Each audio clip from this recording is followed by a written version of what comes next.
të vlezërit të Malësisë së Madhe, të ndërtuar të pranishëm. Të gjithë ju që keni ardhur sot me shpirt të hapur për të dëgjuar, për të reflektuar dhe për të ndarë së bashku mendime e ndjenja shqiptarie, mirë se keni ardhur dhe faleminderit nga zemra.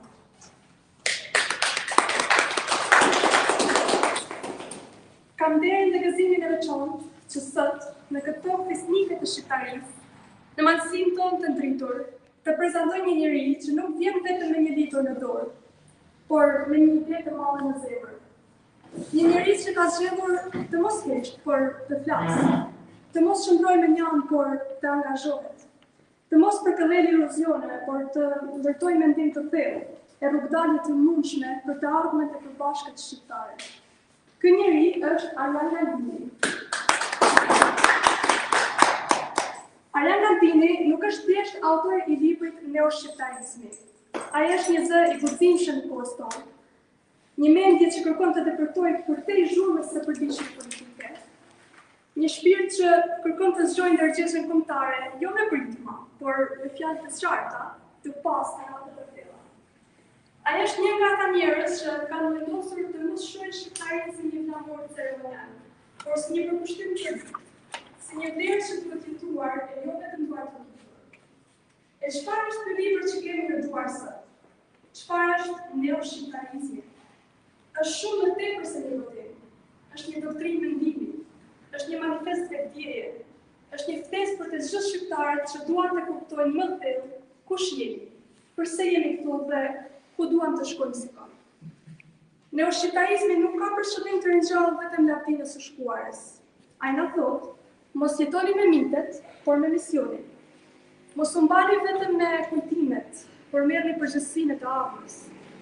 Mos e shihni shqiptarinë si dashëgimi të vend, por si zgjedhje të përditshme me mendje e me zemër.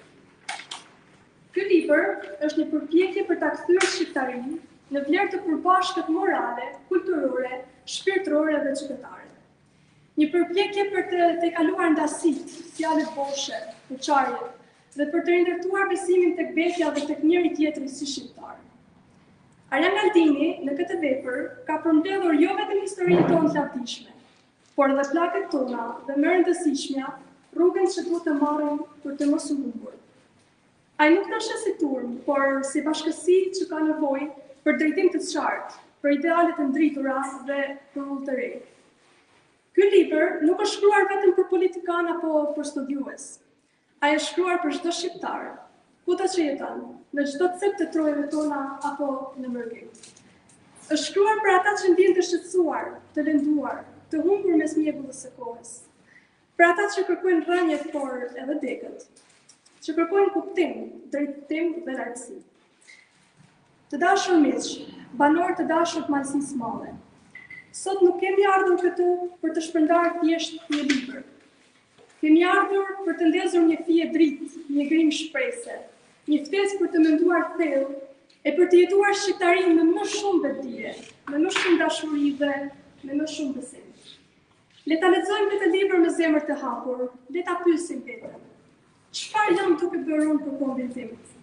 A jam thjesht një dëshmitar pasiv i kohës apo një ndërtues i një të ardhme më të dritur? Sepse neoshqiptarizmi është pikërisht kjo thirrje e heshtur, por e thellë, për të zgjuar shqiptarinë që flet brenda nesh dhe për ta kthyer në vepër. Tani është momenti të ftoj mjeshtrin e madh, Zotin e një kurtit për të mbajtur fjalën e rast. Duke ju falendëruar që dhe për dëgjimin.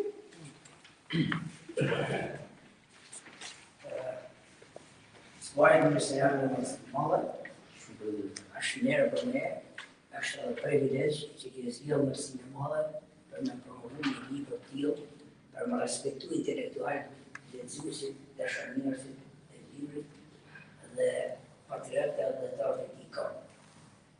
Malësia e Madhe është Malësia e Madhe, Malësia e veprave të mëdha, jo e burrave të zakonshëm, për burrave që kanë bërë histori dhe i kanë ngritur në lartësi më të madhe që mund të ekzistojë në historinë e një kohe. Këtu kanë lind personalitete, figura të tjera, artista, shkrimtar, poet, piktar, me fond botëror, skulptor me fond botëror. mozaik me fond për emrat e cilëve mësot e një gjithë, dhe nuk ka shumë nevojë për jo përmanë, se nuk ka shmojnë apani, dhe të thanë këtë se kje rutinë, kja emrat e tyre, ata janë kërëria jonë, janë meri jonë, janë javdia jonë, dhe ne, prezi që jena sot, dojnë përpjetje maksimale për të lartësuar akoma më shumë emrin e marxisë. Libri për cilin sot jena mbledhna ka vlera shumë të mëdha për mosën e kombëtare, flitet për kombin, flitet për vlerat tona, dhe është një sukses i jashtëzakonshëm për mendimin tim që dhe arritje pse ja që ne vazhdojmë prapë ta duam të dhëmë, t'i duam veprat tona të mëdha dhe që kanë bërë e bëjnë për ti punat tonë. Pavarësisht pritshmërisë që kena ne nga politika, gjithsesi politika është fillim, politika i afron njerëzve, por ne këto në qoftë se politikanët tonë nuk janë në nivelin që kërkojmë na, është edhe foja jote se ta nga një dalin. Dhe vëllezërit tonë janë, e dashamirësit tonë janë, edhe ne sot kena pas ftu me njerëz, jo se aktiviteti ka lidhje me politikën fare, por kena pas ftu me politikanë, artista, njerëz që me të thanë vërtetën, edhe na kanë ndërru. E këtë sa u ndodhë dhe dekreteti që po pas të kapitalën, artiste më në respekt kësaj vepre, jo politikisht, por respekt kësaj vepre, më dhe ndodhe. Tu ka poet, ka intelektual, ka njerëz me shumë vlera, ja këna pas mundësi me po një kohë dhe pa këto, sepse ne në mështesin që të di tonë shumë, se ne në mështesin valor, vinë, sot kërkojmë na, po sot këna dashë me pas një elit, sepse vetë personi, shkretari që ka pa autorit i librit është në nivellet më të larta, jo vetëm politikë shqiptare, po në nivellet më të larta intelektuale. E kjo ka shumë rëndësi për ne. Libri dhe të ishte shumë e mirë, mendojën, që të shpërdarim edhe në përshkollat tona, sepse tashma ju dini gjithë valorët të marxismore, që ne kemi në lidin talente, në lidin kemi shumë ekselenta, por që di, një popull shumë i vogël që përlon ekselenta, talentet jashtëzakonshme në gjitha fushat, siç e thash në fillim ti, dhe do të ishte shumë e mirë për ne si fëmijët e disa shkollave të njihen me, sepse këna pas falin, ka falin që kam misi të jashtëzakonshme me drejtorat e shkollave marxismale, të cilët e duan, natyralisht e duan arsimin, e duan librin, e duan kulturën tonë, dhe për të tillë i televizjon e janë drejtues, dhe ne jena shumë të lumtur që kena të tillë njerëz që e çojnë më përpara arsimin, kulturën, hijen, atë dashurinë, patriotizmin, vlerat tona të jashtëzakonshme që mbartin ne si marxistë. Ndoshta nuk duhet zgjatem sepse nuk ka kuptim me nërhek dhe menin e pjesëmarrësve, por duhet të them që është nerë për ne sot, ndihem shumë i lumtur, shumë krenar. Unë autorin e njeh prej vitesh, por kur pava librin për Fanderën, për pasova nga ndjenja thellë shpirtërore, ato që ka menin e në shpirtin e zemrën e tij, i ka derë në letër, edhe këtë e një mësim për ne të gjithëve, kush ka qenë të pasë shqiptarit, duhet me bëjë gjithçka mirë për atë dhe të lartë. Falenderoj edhe një jenë në zemrë si bjarë. Jam shumë një njohës që sot ke zgjallë këtë ditë më artët e na. Edhe jam shumë i knaqur që s'kena politikan ata që dojnë me na përdorë ne, pa ne s'na përdorë vësh, ne na përdorë për dhe manja jo. Shumë falenderoj, falenderoj sot një profesor për një salës.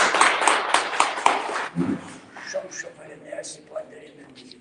Shumë duke falenderuar mjeshtrin e madh zotin Elmi Kurti për fjalën e tij, tani është momenti që të ftoj profesor Blash Linatin për një fjalë përshëndetëse.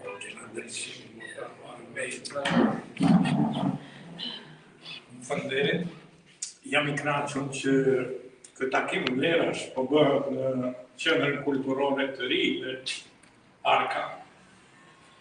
Edhe është një ditë e bukur sot për ne, sepse kemi disa ngjarje. E para është Palmës Day, dita e Palmës, kur populli bërtiste arroft mbret, ose na lëkik. Pastaj, po i njëjti popull, ditën e premte do të bërtiste crucify him, kryqëzojnë. Dhe po i njëjti popull pastaj përjetoi atë ditën e pranverës, të dielën e parë, kur hëna ishte e plot, dhe ngjalli. Sot kena pikërisht një ditë me hënë të plot, të madhësishme, sepse në mes nesh kena doktor profesorin e Universitetit të Tiranës, të njohur në të gjithë universitetet e botës, bashkëpunëtor i Harvardit dhe i universiteteve të tjera. Vera mundesh edhe ka vish.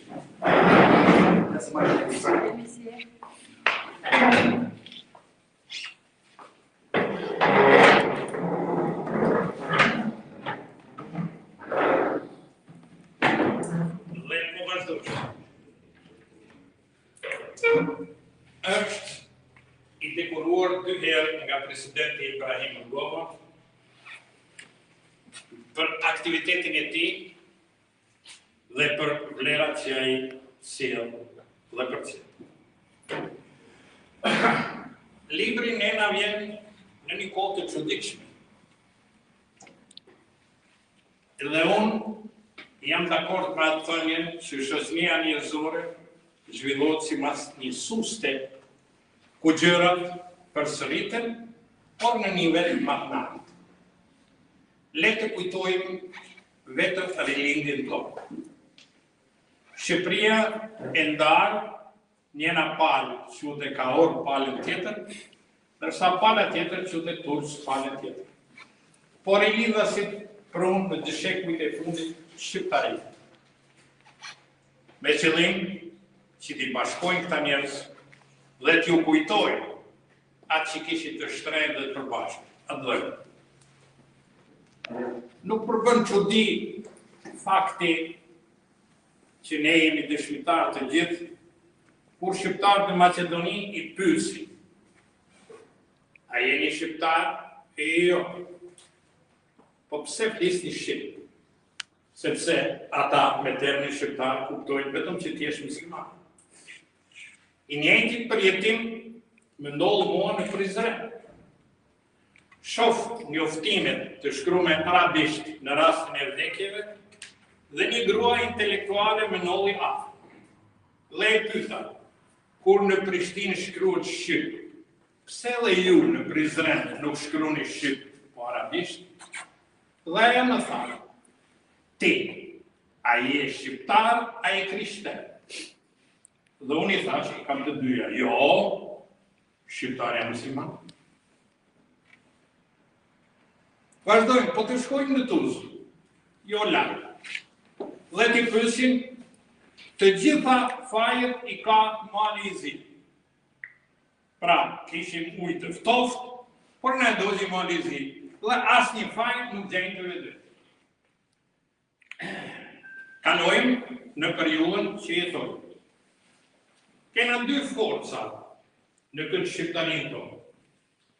Forca e parë, që kërkon që shqiptarin ta mbulojë kokë këmbë në të zeza, që mos ketë mundësi as dritën e diellit ta shohë direkt, dhe ku ai tjetërsuar. Kena forcën tjetër, ku shqiptarin kërkojnë ta zhveshin total, me eutanazin, me prinin numër 1 e numër 2, me martesat gay e lesbien e këto histori tjera, dhe me përjetimin e turpshëm që ne pamë në Bashkinë e Tiranës një martesë të tillë. Ai që e bekoi, sot ka kohë të lexojë historinë e Shqipërisë. Sot ta përjetoj atë që më thotë. Dhe pikërisht, në këtë kohë, ne na vjen ky libër. Neo shqiptarisë. Ma të sot, kur kanë kaluar në përbjeshkët e Kelmendit, ku njërën nga vajzat e bukura të asaj zone e kemi këtë veshur me motivet e gjubletës, dhe kur malet ishin të mushuna me borë, dhe kishte rrezik ata gjunin me pushk. Dhe pikërisht ajo pushk shërbente me kriju orteqe, por dhe me i sigurua rrugën. Ishte një krisë, ishte një fjalë. Edhe libri është për të pastruar një rrugë, është një fjalë, sepse fjala është e parë. Na vjen pikërisht në një kohë kur çfarë po shohim në televizion e këto. Në njërën anë, nga mëngjesi deri në darkë, Big Brother përpusën kundër familjes, kundër vlerave, kundër çdo gjë që ne trashëgojmë. Kërkohet globalizmi, ku fëmijët tanë në vend djathit zihem të hanë McDonald's, edhe të shfrytët mirë, e të mëdhjet 200 kg. Nga ana tjetër kena televizorin e mushuna me novela turke. I thuret landi pushtus, otomanizm. Me qenë një vend të botës ku ju thuret landi pushtus. 300 spartanët nuk u bënë film se pushtuan, ose mbrojtën vendin e vet. Historitë tona nuk janë histori pushtuse, janë histori mbrojtje të vlerave. Pikërisht, për mbrojtjen e këtyre vlerave, unë jam i kënaqur që Arjan Galdin t'i uroj si ati kalorësit në lashësi që sulmonte për të drejtën në një karrocë me 2 rrota. Ishin 2 veta. Njëri ishte karrocieri, tjetër ishte në anën e djathtë të tij ishte shigjetar. Karrocieri le të jetë e vërteta, e drejta, me çfarë paraqet në këtë mbrojtje. Zoti Arjan Galdin, e shigjetari, që urojmë që ditën ta keci sot, me dirë e erën nga pas, të jetë ai që na solli për librin madhësi. Faleminderit. Mirë. Duke falenderuar profesorin për fjalën e tij përshëndetëse, ku për epitetin shqiptar, ku ne kemi shumë krenar, edhe për duke ditur të përvuajtës që ne kemi kaluar së bashku. Tani është momenti që me nderë e mirënjohje e prezantoj me krenari autorin e librit Neoshqiptarizmi, zotin Arjan Galdini. Ju ftoj ta dëgjoni, ta lexoni dhe mbi të gjitha ta ndjeni, sepse ajo që ai sjell sot me madhësinë e madhe është një thirrje e pastër për zhim, bashkim dhe lartësim kombëtar. Shumë faleminderit. Nëse do të thoja faleminderit gjithëve do ishte pak. Por ajo që po më dhuroni ju sot këtu me këtë mikpritje, në fakt është as më shumë dhe as më pak, por ajo që unë kam patur si ëndër, si vizion, si qëllim, kur kam vendosur ta shkruaj këtë libër. Unë kam dashur të bëj një udhëtim në mendim, në analizë, në shqyrtim, për me kuptu shqiptarin,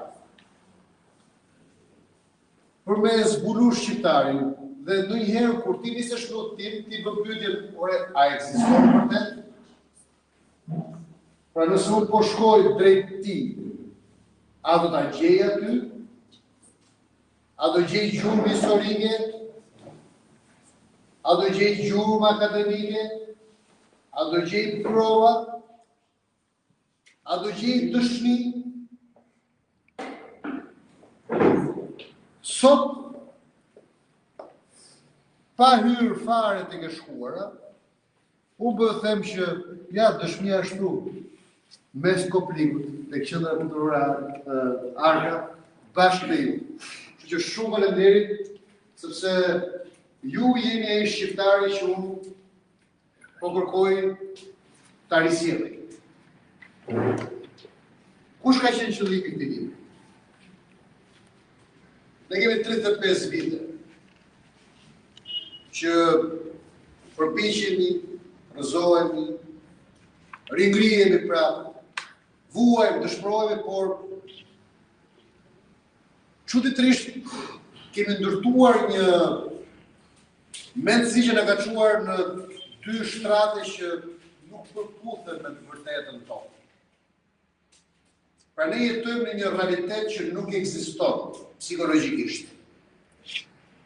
Ne jemi një popull që po thyejmë rekordet në ikje, madje shpeshherë ne shohim që në Bashkimin Evropian, në Britaninë e Madhe dhe në vende të tjera, numri i shqiptarëve që largohen nga Shqipëria dhe kërkojnë azil politik është në 3-shën e parë, në 5-shën e parë, krahasueshmërisht me vende që janë vende lufte, vende konflikti, vende zjarri. Por ne nuk jemi vend lufte. Pra këtu ka diçka që shkon. Dhe gjëja tjetër që ne kemi ndërtuar, pra që është në imagjinatën tonë. Çuditërisht, ne kemi mbjellë një ndjesi dëshpërimi dhe ankimtarie masive.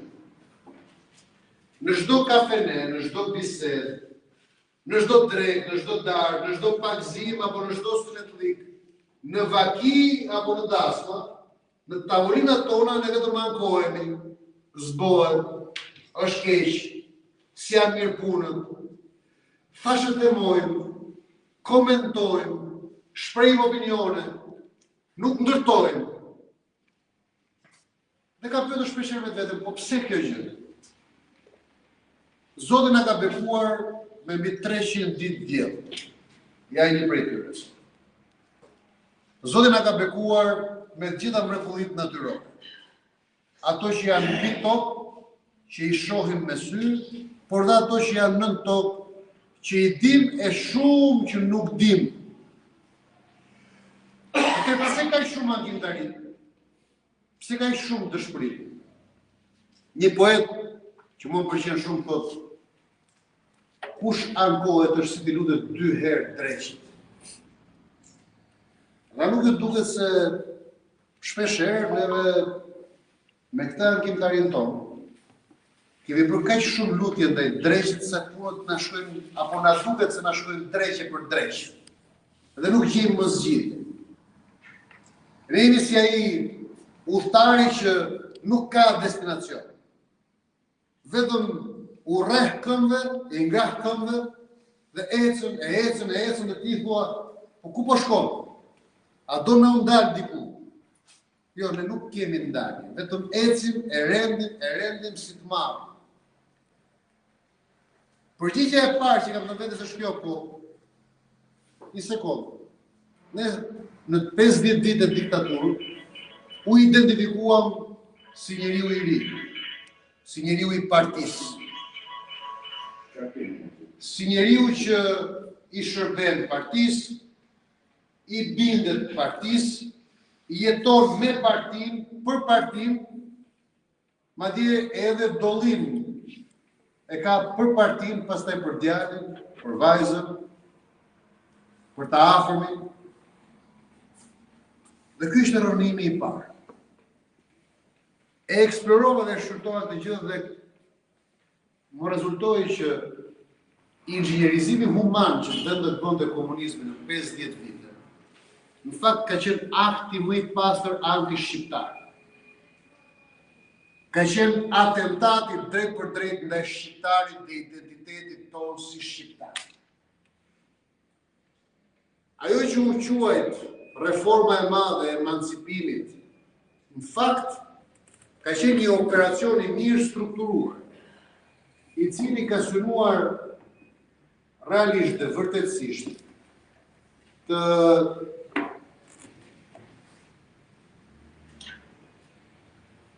këpusë rënjët me traditën, me familjen, me virtytet, me doket dhe zakonet tona, me mënyrën si ne ishim mësuar, rritur, edukuar, mëkuar, dhe dal nga dal, vit pas viti dhe dekad pas dekade, komunizmi na e shqeu identitetin. Na e shqeu identitetin. Gjë e parë që na bën na vranin ullat. Nëse ne u këndonim fëmijëve për trimrit, për trimat tanë, edhe një kohë që këndonim për partinë. Na vranin ullat. A e dini sa i trisht është një kom që nuk ka një ullat?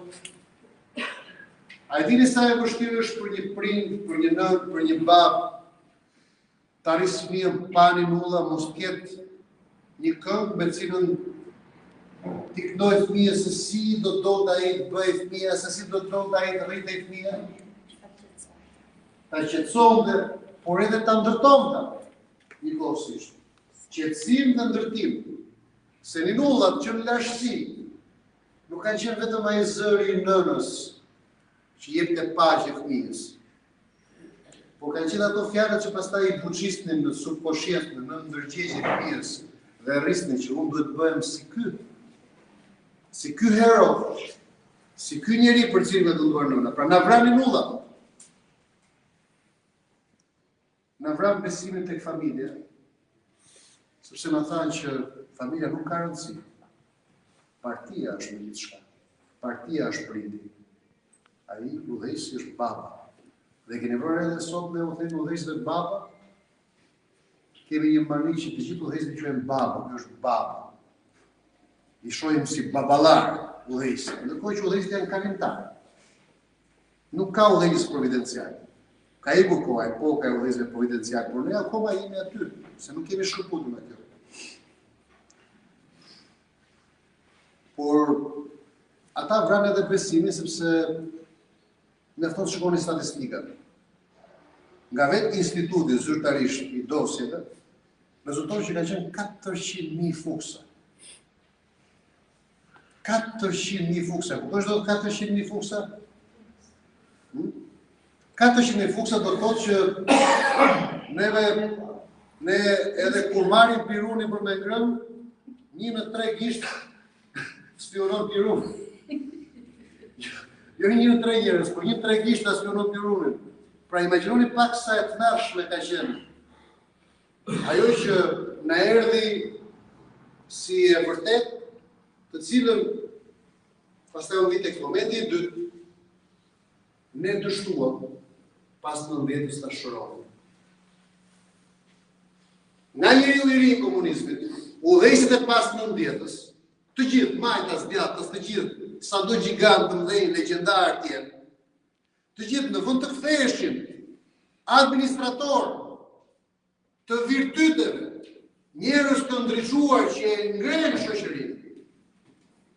Se liderët e vërtet janë ata që përpiqen që nëpërmjet lirisë të inkurajojnë, të ushqejnë, të furnizojnë, të fuqizojnë virtytet e një shoqërie. Imagjinatën, inovacionin, risin, talentin, zotësinë. Jo, liderët e pas 90-s i ranë qyrit. Ata thanë, okay, shqiptari që nga me identitet të shqyrë, atëherë ne po administrojmë veset. Dhe pas 90-s, liderët që na erdhën liderë që shfrytzuan veset dhe dobësitë e shoqërisë shqiptare. Nuk investuan për të dritë që shoqërinë nëpërmjet virtyteve, por u interesonte ajo rënja jote.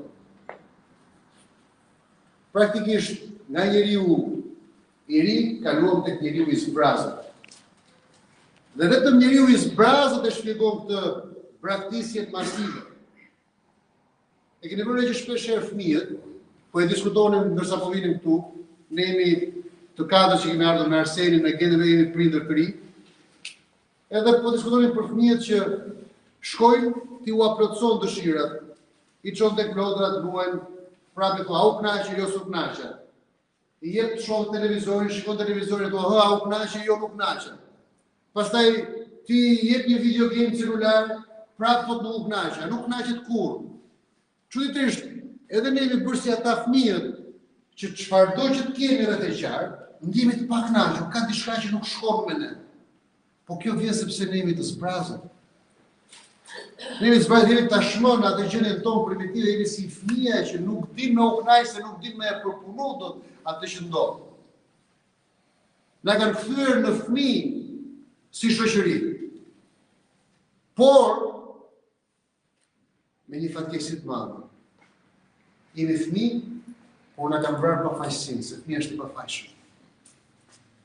Jemi fëmijë, por plot me fajë dhe mëkat mbi shpirt. Dhe kjo ka komplikuar shumë realitetin.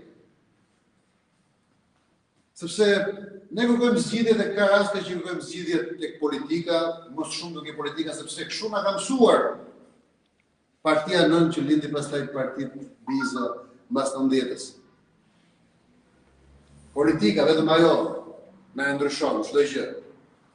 Ky lider apo ai lider, kërkojmë shpëtimtar. Udhëheqësin e shohim si shpëtimtar, vetëm ky na e ndryshon. Vetëm ky e bën. Vetëm ky e zgjidh. Por nëse ne vazhdojmë dhe shkojmë gjatë në këtë drejtim, atëherë do vi një moment, do vi një kohë, që ne do kemi të shmontuar dhe do kemi zhbërë, ja, këto komunitetet e bukura. Ja, ky komuniteti. A e dini që revolucioni në Francë nuk ka lindur në sheshen, ka lindur në sallonet e Madame de Staël. Revolucioni Jean-Jacques Rousseau-ja, Diderot, mendimtarët e mëdhenj, Voltaire, nuk mblidheshin në sheshen, mblidheshin tek Madame de Staël. Një grup njerëz dhe imagjinoni pak sa Shqipëri e bukur jemi ne. Kur jeton në Tiranë, ti nuk e ke idenë që po të vish në Koplik, gjen disa dhjetra njerëz që janë shumë më plot në mendim dhe shumë më të plot në informim i drejtorisë se sa gjen në Tiranë. Ja, ju jeni salla e optimizmit për shumë. Ju jeni salla që po ta qosh në Tiranë, ti je skido në Tiranë. E bën shumë të bukur dhe Tirana dhe gjithë Shqipërinë.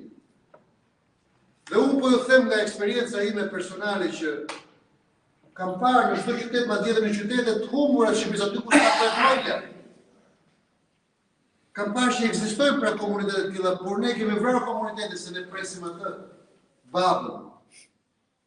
Ne vrasim fuqinë e njëri tjetrit, atë që mund të bëjmë së bashku, kohezionin që mund të ndërlidhim së bashku, fuqinë që mund të japim së bashku, se e presim nga ai. Dorëzohemi, i lëm armët, e lëm veprën tonë në mes, sepse themi prit pak se do vi ai. Dhe kur na shgënjejnë ata, kërkojmë prapë në shpëtimtar të ri. Dhe hidhemi nga një shpëtimtar tek një shpëtimtar, gjithmonë kërkojmë modelin providencial të liderit. Po kjo nuk përputhet me tre gjëra. Nuk përputhet me lirinë, nuk përputhet me demokracinë, por nuk përputhet as me kombëtarinë. Se kombet nuk janë kurrë vepra e një njeriu. Që pas revolucionit francez, kombet ka qenë vepër e bashkësive intelektuale. Nuk ka qenë kurrë vepër e një lideri. Madje kombi lindi kur prek koka mbretit, mos harroni, simbolikisht. Kur i prek kokën mbretit dhe ja pan dhe thanë, ore prit pak se ky nuk e pas ka gjakun blu. Ky e pas ka gjakun e kuq si ne thanë. Në momentin që i prek kokën mbretit, lindi kombi. Dhe unë dua me këtë libër, po them shqiptarëve, dini si është puna? Ne mund të kemi të gjithë bindje të ndryshme politike, besime të ndryshme fetare, përkatësi të ndryshme, po themi në komunitete, në status social, në mënyrë se si mendojmë jetën, opinione krejt të ndryshme, krejt kundërta. Po ky vend do të funksionojë kur e kuptojmë një gjë të thjeshtë.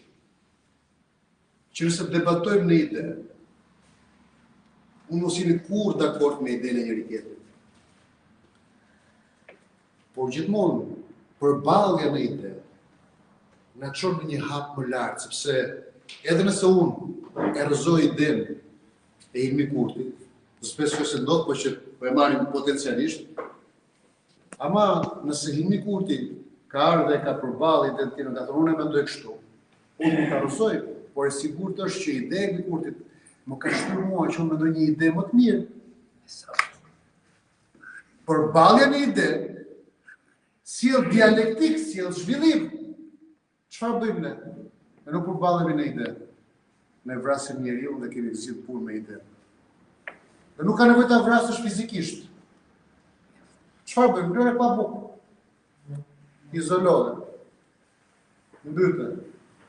Krijoj arrest dhe rrethim social. Dhe këto partit tona e kanë kulturën e partisë punës të shkëlqyer, thonë ai zbon. S'është gjë. Është i keq. Është mashtrues. Është i ligë. Dhe përhapet fjala, sepse partit kanë ushtri. Partit kanë ushtri dhe në qoftë se ty do të ta marrë fytyrën dhe erëzin një parti, mjafton ta shpërndaj fjalën tek disa mira antarë të saj dhe ti je izoluar. Ti ke bërë punë. Dhe në hall kur dalësh ti nuk do të njohin për atë që je. Por ti do të thonë, po, dynjaja flasin për ty.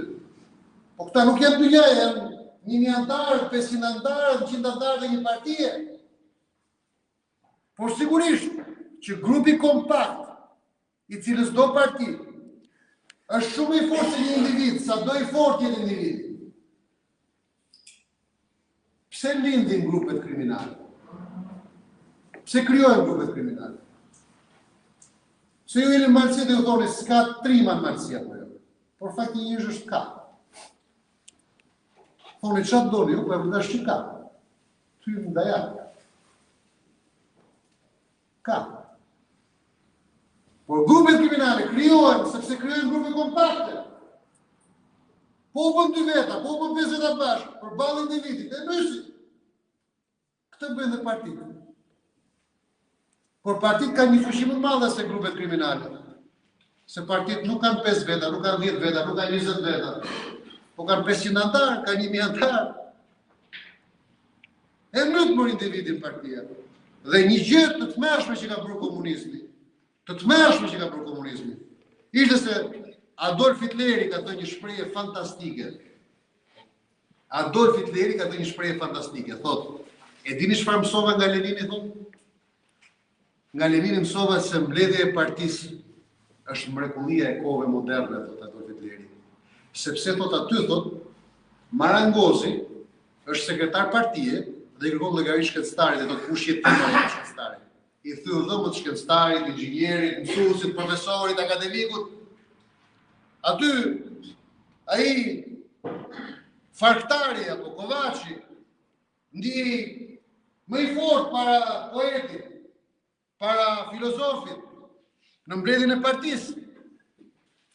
A nuk e vini re që ne këto simptoma i vuajmë edhe sot e kësaj dite? Sot të mytej, jam antar partive kanë kontributot se kanë bërë protesta, kanë gjytë me Molotov. Pritmë një sekundë, se çështjet janë pak më ndryshe. Shoqëritë zhvillohen me mendje, jo me muskuj. Me muskuj punohet. Mendja zhvillohet. Në qoftë se ne do t'i mbysim të gjithë zërat e atyre që mendojnë, ku do shkojmë? Edhe më keq. Tani, për ta lejuar pastaj që flet edhe në pyetje përgjigje, do t'ju them që unë vetë kam një thirrje që besoj shkon përtej të sotmes. Unë kam një merak shumë të madh. Dhe ju a them shumë sinqerisht të gjë. Dhe një nga arsyet pse kam shkruar këtë libër është se kam një merak shumë të madh dhe duhet të bie këmbanave, duhet të bie gongut për çdo shqiptar. Atë që nuk e bën 2000 vite, 3000 vite, atë që nuk e bën 10 pushtime, sundimet huaja, aty që nuk e bën shërbime sekrete të huaja, aty që nuk e bën UDB-ja dhe Aspalia, Sorosi dhe Njur dhe gjithë farsoj prodhimesh dhe prurjesh tuaja ku, unë kam frikë se jemi një moment që po ja bëjmë vetes. Vetëm mendojni pak statistikisht, unë jam ekonomist në profesion. Unë jam pedagog fakultetin ekonomist. Shqipëria tani ka arritur në nivelin e 820.000 pensionistë. Pra, dhe probabiliteti është që në 4 vjet të ardhshme do të bëhemi 900.000 dhe avash do bëhemi 1 milion. Ndërkohë, sipas censusit, po marrim shifrat, jo atë që thuhet, që edhe shifrat janë dramatike, se nuk e di pse ne duam vetëm të egzagjerojmë, janë 2.4 milion shqiptarë. Në 2.4 milion shqiptarë, 820.000 janë pensionistë. 1 milion njerëz ke në gjendje pune, se pjesët e janë fëmijë. Po ata fëmijë po rriten me ndjesi për më largu nga vendi. Ky vend përveç se post brazët, ka 2 fenomene ky vend, se gjithë flasin për shpopullimin. Po ka 2 fenomene që po ndodhin këtu vend. Po, ka shpopullim, po ka dhe një gjë më të keqe se shpopullim. Ka kapitullim. Ne po kapitullojmë këtu. Askush nuk po vet për kapitullimin e brendshëm. Është një zotëri aty që është shumë i mençur dhe unë e dua fort dhe ju besoj e njihni shumë mirë. Ai më ka thënë një gjë që më ngel mendjen. Ka pat 54.000 banor. Malsi e madhe. Apo Xholi? Sakt. Ashtu pas. Ka 18.000 zotë. Më pak se. Edhe më pak se 18.000. Atje më tha një batut që më ngel mendjen. Tani tha, nëse dikur tha luanin të rinj, tha në Calceto, tha, ishte plot Petri Marsia, tha, dhe kishte Calceto që luanin, tani Calcetot kanë përfunduar në parkingje makinash. Shumë e vërtetë. Kjo po ndodh në çdo qytet të Shqipërisë. Por ai dini që kjo nuk është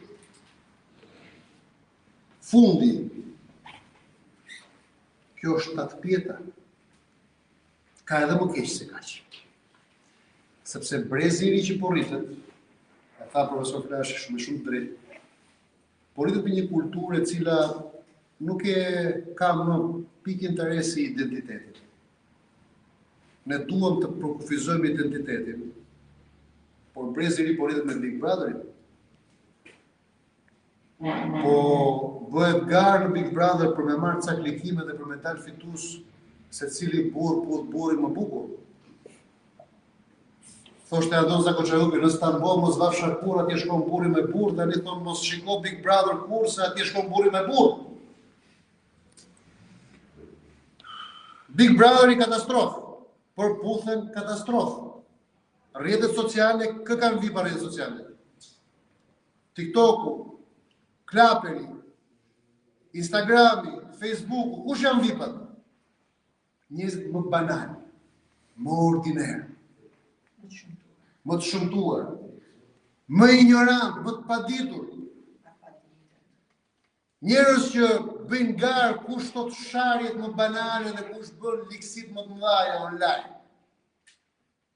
Unë për vete, po them, kam dëgjuar djalin tim dje që po fliste me shokët e tij dhe po përdori një fjalë megaluks. Shikoni pak sa e thjeshtë është, sepse fjalët janë të rëndësishme. Dhe them, babi them, ma shpjego pak, po e ke dëgjuar këtë fjalë? Po e thot gjithë rinia. Po këtë fjalë e thot një personazh e tat TikToku, Kozaku. Tani imagjinoni pak, pra Kozaku tani po bëhet formsues, nëse ne jemi një brez që na ka formsuar Ismail Kadareja. Kemi mësuar fjalë nga Ismail Kadareja. Kemi mësuar fjalë nga Gjergj Fishta. Kemi mësuar fjalë nga Andrej Njeda. Nga Dritur Agolli sot na mëson Kozaku. Kuptoni ku po shkojmë? Pra gjua e brezit të ri po formsohet nga pjesa më e dhunshme dhe më e llumshme e shoqërisë shqiptare. Sepse shëmtumja është më moderne. Ajo është moderne, por ajo dhe inkurajohet. Se nuk duhet me politikë, po inkurajohet se ai njeriu që thotë ne nuk shesim 900 kile për të qenë zyrtar në një parti apo fushat në një parti elektorale. Dhe del kryeministri i vendit krah për krah. Tani në fakt s'do të bëj politikë, po tani edhe modelet do të përgjegjësi kjo punë. Se ti mund të duash vota sa duash, por që duhet marrësh pak përgjegjësi, por çfarë modeli për më vonë brezin. Po vazhdo me stresin dhe nojzin. Më fali, po kush do të dëgjojë më Hilmi Kurtin? Kush do të dëgjojë më Arjan Gartini? Kush do të dëgjojë më Flash Shqipani? Kush do të dëgjojë më njerëzit që dinë me të vënd? Kush do të dëgjojë më sot fjalën e të ndritur, të ditur, të shkolluar? Sepse suksesi po shkon aty tek personazhet groteske, tek personazhet brutale dhe banale njëkohësisht. E quar Hannah Arendt banaliteti i skeqjes. Dhe mos harroni se ajo thotë një gjë shumë interesante, thotë bëj një gabim njerëzit që thonë që e keqja është radikale. Nuk është e keqja radikale, e keqja është ekstreme ose ekstremiste, sepse është jashtë neshme. E mira është radikale, thotë Hannah Arendt. Por di çfarë ka ndodhur ne? Ne nuk shohim rrënjët brenda vetes që janë e mira. Ne shohim qoshet, zgëqet dhe majat dhe kulmet e të jashtmes. Prandaj shohim ka shumë ekstremizëm, ka shumë fanatizëm, se ne ushqemi nga e jashtmja dhe nuk shohim brenda nesh. Ky gon kërkon që ne shqiptarët të bëjmë një marrëveshje të madhe të gjithë së bashku. Një marrëveshje mbi cilën të ripërkufizojmë identitetin tonë. Të qartësojmë çfarë është shqiptari. E parë. E dyta, të krijojmë një ne të përbashkët. Të krijojmë një ne të përbashkët, sepse ne kemi shumë unë. I vetmi rast kur ne bëhemi ne, është kur na thret partia ose vrap. S'ka ne. Jemi shumë të veçuar, jemi shumë të vështirë për me u bashkë organizu. Por kufizimi i identitetit dhe ndërtimi i një ne, një qëllimit përbashkët, në fund librit unë kam folur se si ne mund të arrijmë bashkimin kombëtar më shumë. Keni vënë ju se si liderët shqiptar shpeshherë e kafshojnë gjuhë dhe thonë, po bashkimi nuk ka rëndësi sepse ne do bashkohemi në Europë, se Europa pra krijojmë këto historisë, që tregojnë që ne jemi thjesht të pahavë dhe nuk kemi këllë që të negociojmë interesin tonë kombëtar. As më shumë dhe as më pak. Por edhe kur u bashkuan Gjermanit nga Bismarck, edhe kur u bashkuan Gjermanit nga Helmut Kohli, edhe kur u bashkua Italia, e dini kush ishte gjë që i bashkonte më së shumti dhe që i dha mundësi pastaj edhe veprës historike? Ishte fakti që asnjëherë asnjë politikan, as gjerman, as italian, asnjëherë, asnjë kohë, dhe asnjë akademik, dhe asnjë intelektual nuk rreshti historinë. Aspirata jonë është për bashkim, aspirata jonë është për bashkim. Por e ti nuk po merr pushkën, nuk po krijon ushtrime marr kufi. Ktu s'ka që të ndaloj ty as gjermani, as anglezi, as amerikani me thënë po, por është aspirat bashkimi kombëtar. Po si do ndërtojmë në përkufizimin tonë si shqiptar? Në qoftë se ne nuk kemi spaku minimalisht një hartë identitare të qartë në qëllim përbashkët, se ja ku e kemi sot në Kosovë. Çdo ditë më tepër po fuqizohet koncepti i kosovarizmit. Ka dalë intelektual që një drejtë di se ku i di shërbej, që flasin ne më ka ardhur koha me ndërtu komin kosovar thonë ata. Çfarë na duhet Shqipëria thonë? Çfarë kemi në Shqipëri thonë? Na duhet Kosova dhe kosovarët thonë. Ndërkohë që Adem Jashari, që është në themel me gjakun e tij dhe familjarëve të tij, në themel të kësaj pavarësie të Kosovës. Nuk e dha jetën, as ai dhe as 54 antarët e familjes së tij, dhe as një heroj UÇK-s, dhe as një hero në qindra vite historisë shqiptare, nuk ka dhënë jetën ata për coptim. Kosova këtej, Malizia ndej, Maqedonia ndej dhe Shqipëria veç. Gjaku i çdo heroi ka qenë për hartën e përbashkët identitare. Dhe në nderim të atij gjaku, ne duhet të rindërtojmë hartën tonë të përbashkët identitare. Dhe duhet të mos ngurojmë, madje ta shpalosim. Por mua, shqiptarët do tregueshin shumë të zgjuar dhe liderët politikë nëse edhe në Perëndim do e paraqesin tezën e Bashkimit Kombëtar Shqiptarëve si teza përfundimtare që garanton paqen në Ballkan. Por sa kohë shqiptarët nuk jetojnë në një shtet, nuk ka për të patur paqe në Ballkan. Le ta bëjnë si të duam. Le ta bëjnë si të duam. Sepse thirrja dhe pushtrimi i të parëve, pushtrimi i varreve dhe i gjakut, i prindërve, por dhe aty i ninullave që ne i kanë zhdukur, do ta mbajnë konfliktin gjatë. Edhe Shtetet Bashkuara të Amerikës dhe Bashkimi Evropian, nëse duan paqe, duhet ta ushqejnë se s'bën aspiratën e shqiptarëve, sepse vetëm shqiptarët e bashkuar garantojnë paqen në Ballkan. Serbia do të jetë gjithmonë shteti më i fortë nëse shqiptarët do të jenë dobët. Greqia do të jetë gjithmonë shteti më i fortë aty në jug, nëse shqiptarët do të jenë dobët. E i vetë një shtet që mund të krijojë balans, krijoj premisën e një paqe të qëndrueshme është Shqipëria. Por do vizion. Po jo Shqipëria kaq sa është. Shqipëria e bashkuar. Unë e kam testuar, e kam folur në departament shtetit të ide. Po kanonore, keni menduar ndonjëherë që në Ballkan nuk ka paqe se keni ndarë dhe keni coptuar shqiptarët? A keni menduar ndonjëherë që mënyra për të ndërtuar një paqe të qëndrueshme është bashkimi i shqiptarëve? Pa luftë, s'ka nevojë të bëjmë luftë. Luftra do bën. Tani do të ndërtojmë ekonomi, kulturë, projekt përbashkët dhe strategji. Dhe ajo që quhet pastaj diplomaci e vazhdueshme në të gjitha nivelet, diplomaci politike, shtetërore, por dhe diplomaci publike. Se dhe Perëndimi duhet ta kuptojë që kjo ide dhe kjo ëndra jone e bashkimit kombëtar nuk është një ëndër që do e fusë botën në një luftë të re. Jo, është një ëndër që faktikisht do i garantojë botës një paqe të vazhdueshme paktën në Ballkan. Pra çështja është si ofrojmë ne, a negociojmë ne, a kemi negociatorë të zotë ne për çështjet tona, për aspiratat tona, a kemi ne projekte, kemi njerëz ne që mendojnë? Pse nuk i thrasin gjithë ta njerëz, pse nuk i thrasin ju? Si është e mundur që boton një libër, pozicioni me Gendin, ish kryeministri francez, boton një libër Villepin. Boton një libër ku ai jep një vizion se si mund të sillet Franca në këtë kohë moderne, ku po ndryshon gjithçka. Dhe sa boton librin Villepini, me njëre thrasin në komisionet parlamentare dhe pyesin deputetët. Zotëri, çfarë ke dashur poshtë këtë ide? Çfarë ke dashur poshtë? Jo duke kërkuar llogari, por duke dashur që të mësojnë nga këto ide. Në Shqipëri, librat e lulet i hangomerët. Kështu që faleminderit, jam i gatshëm për çdo pyetje, për gjithçka. Për gjithçka. Duke falendëruar autorin e librit, zotin Arjan Kaldini, me të vërtet duke dëgjuar fjalimin e tij kaq domethënës, unë po mendoja me vete se si presi jote me të vërtet jemi futur në atë botën internetit dhe kemi harruar të lexojmë për historinë tonë, të hulumtojmë shumë, edhe përse kemi dëgjuar nga gjyshërit, nga prindërit, por prapë se prapë kemi shumë për të mësuar, për të lexuar.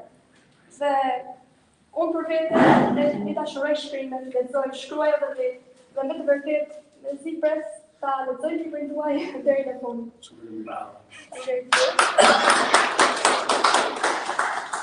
Tani kaloj në një moment tjetër ku do ftoj profesor Sulejman Dulin për një fjalë përshëndetje po ashtu. Nëse mund të afroheni. Profesor Vajte Profesor. Zakonisht mas i flet autori do të thonë drejtë i edhe dera në sjellje të tyre për të në kësaj eventesh.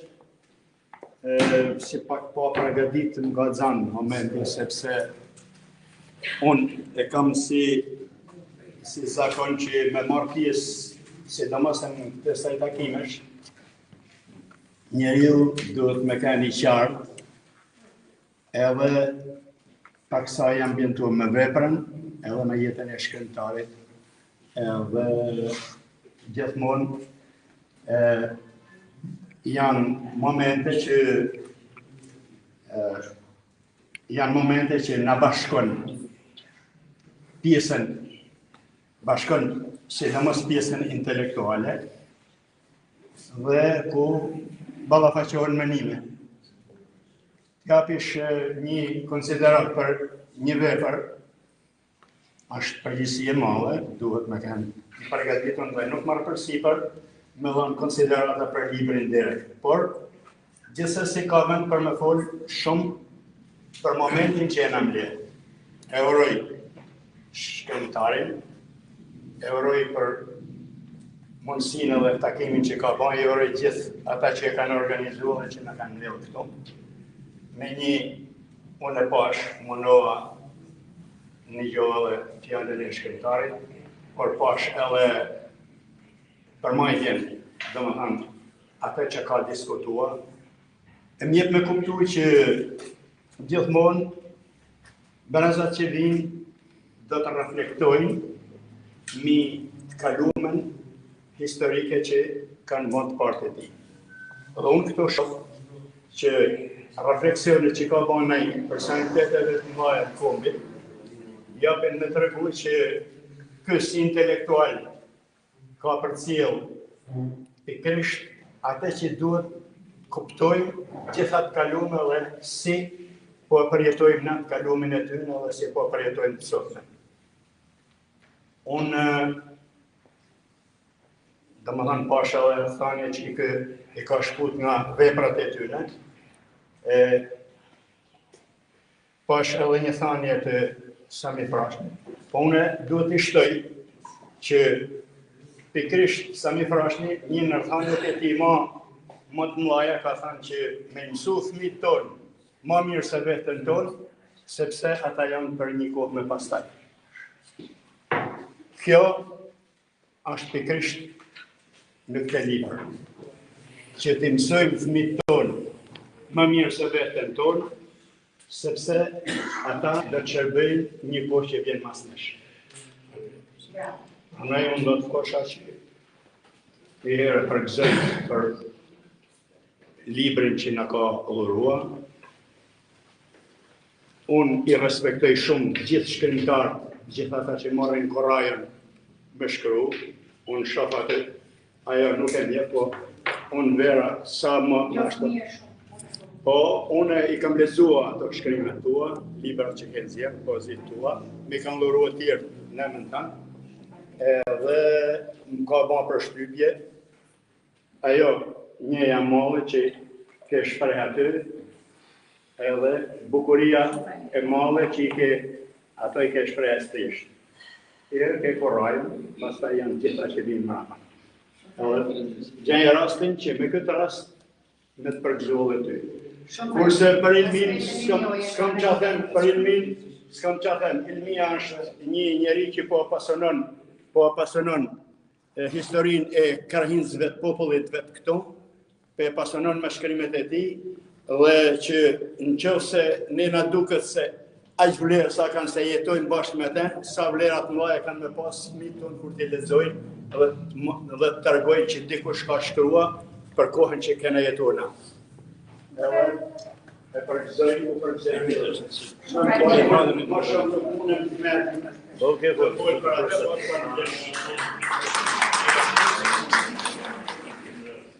falenderuar profesorin, tani do kisha dëshirë shumë të ftoj edhe poetin, zotin Qel Mustafa, për një fjalë përshëndetje. Se di që lutem qa ma shkore kanë qenë si e djoli mirë të është tjerë me të shumë.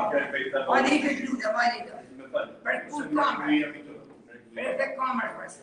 Një falënderim i herë të veçantë për profesorin, për shkrimtarin, i cili vën vlerat e tij intelektuale, penën e tij, mendjen e tij, për të vlerat e kombit, për të dokumentuar librat e tij. Sepse jo vetëm Rilica, por kjo jep për këtu që Rilica shkruajnë vetëm tonë. Gjithmonë do të ketë Rilica. Është shumë interesante, edhe falënderim me do t'ja bëj edhe Ilmis, i cili dhe aktivitetin e tij sponsorizon, nuk priton, aktivizohet gjithmonë në bashkëpunim me intelektual të madh shqiptar për të çuar vlerat e mërësisë madhe, atë ku duhet të përpunojmë në këtë Shqipëri. Sepse kjo mërësi e madhe, që profesori profesori ka një tema shumë të ndryshme, u diskutoj shumë gjëra, kjo mundësi e madhe e cila nuk ka shpyr shumë përpara. Se kjo mundësi e madhe është ajo që griti flamurin të gjithë, po të njëjë kush. Kjo mundësi e madhe është i morën krevat kryesore të saj, s'ja fundi bën kush. Po unë do t'i bajsha shumë pyetje profesorit, po t'ishte se ka vend për diskutim, sepse vendin tonë status social na ka qenë këtë gjendje. Nuk jemi kaj ne, qytetarë Shqipërisë, që merremi me pasojat tona. Kaj kanë intelektualit e mirëbiu që ka kombi. Ata du t'i diktojnë politikës dhe drejtuesave të kombit që ju nuk jeni në rregull se pajtojnë dhe pa popën shqiptar. Intelektual shqiptar që kanë një zërë në ty ku duhet, në kohën e duhet, për të thënë politikë small se në shpatalu. Pra ne këtu do të kisha dëshirë të bëjë pyetje shumë më të zgjeruara, por nuk po e bëj të mund të ta falënderoj. Për çka ka bërë? Do ta falënderoj. Jam shumë faleminderit shumë. Duke falenderuar edhe projektin që Mustafa, tani para se të vijë në momentin final ku do dorëzohet live, do kisha dëshirë nëse ka dikush ndonjë pyetje ose ndonjë pasardhësi. Atëherë s'ka. Ose në me folë shkurt kretë, s'ka problem. Atëherë unë e dy fjalë. Jo, është për kodë, pa. Përshëndetje të gjithëve. Unë faktikisht ndjem rastisht kam qelluar këtu. Jam shumë minjose dhe jam shumë krenare që jam pjesë e kësaj marrësie dhe në rast me të promovim të librit të ndëruarit të shkrimtarit Arjan Kerdini. Faktikisht që ndigjova me shumë vëmendje. Unë nuk jam e përgatitur se nuk e kam librin dorë, por nësa ndigjova profesorin Vlashin dhe të nderuarin shkrimtarin Ardianin, unë kuptova shumë gjëra që ne duhet ta duam kombin, të sakrifikojmë për kombin dhe me që janë votimet, më falni, kjo jashtë dëshirës time, ta qojmë votën atje ku duhet për ne. Unë jam emigrante, dëshiroj të them vendin tim, por mundësit janë shumë të pakta dhe unë po kërkoj një shtëpi këtu në Shkodër dhe faktikisht është bërë një tmerr. Diqa një gjamë këtu, diqa do më thënë korupcion i gjamë. Dhe unë i bëj thirrje gjithë popullit kudo, ne kam thënë edhe në punës dhe ju kam thënë. Votoni dhe çoni një votën atje ku duhet, jemi në vot këtu. Nëse nuk jemi në vot mental, s'ka ç'a bëjmë. Ndrojmë krah dhe të hecim përpara, se kështu ne jemi të marruar. Me atë me një njeri që del me tuta, midis popullit, ta në popullit qytetar, s'kemi ç'a presim më shumë.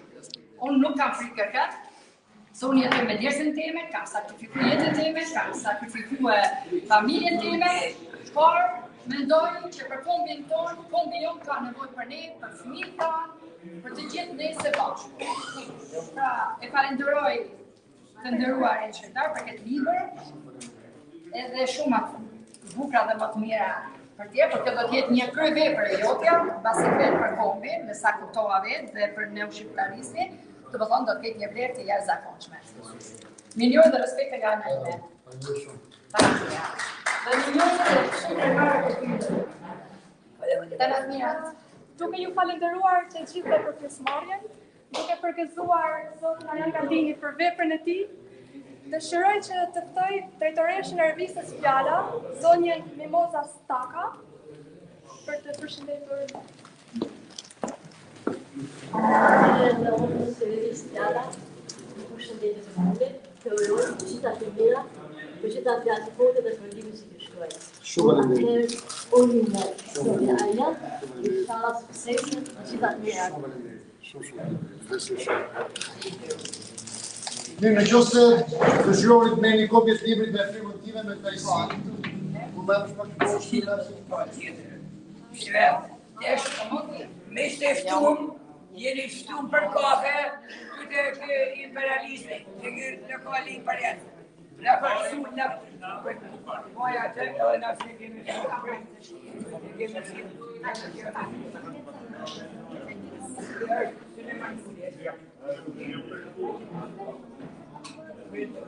Faleminderit.